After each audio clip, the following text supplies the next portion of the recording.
Assalamualaikum warahmatullahi wabarakatuh. Selamat datang di Grafisify, sebuah channel yang akan membahas seputar desain grafis. Kita akan belajar Adobe Photoshop, Adobe Illustrator, dan aplikasi lainnya yang berbau seputar desain grafis.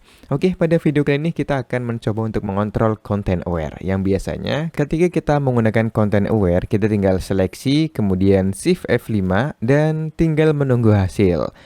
Kurang lebih hasilnya ada yang kurang rapi lah ya. Segala sumber yang ada di gambar itu menjadi referensi fill untuk content aware ini. Nah, kali ini kita akan mencoba untuk mengontrol content aware ini. Pertama kita seleksi dulu. Caranya bisa menggunakan selection tool, lasso atau pen tool atau tools favorit kamu ya.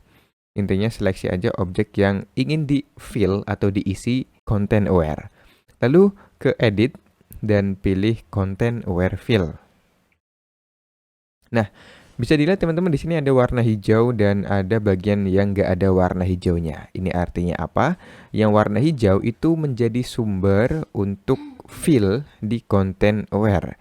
Jadi, bagian-bagian yang nggak terkena warna hijau di sini, itu nggak akan menjadi sumber referensi content aware fill. Perlu kita ketahui terlebih dahulu teman-teman ya. Oke, sebelumnya kita oke dulu. Ini kucingnya aku nggak seleksi warna hijau karena aku nggak ingin kucing ini sebagai referensi untuk content aware fill ini. Dan kita juga bisa melihat hasilnya ini di sini.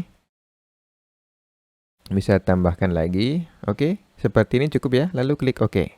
Aku lanjutin yang tadi. Kita harus tahu teman-teman ya cara kerja content aware fill itu gimana. Content aware fill itu cara kerjanya pada bagian yang kita seleksi.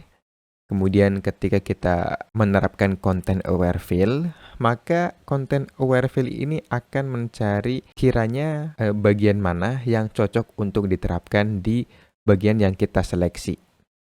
Nah, ini kan cara kerjanya otomatis. Jadi kita nggak tahu nih content aware ini akan milih bagian-bagian yang mana.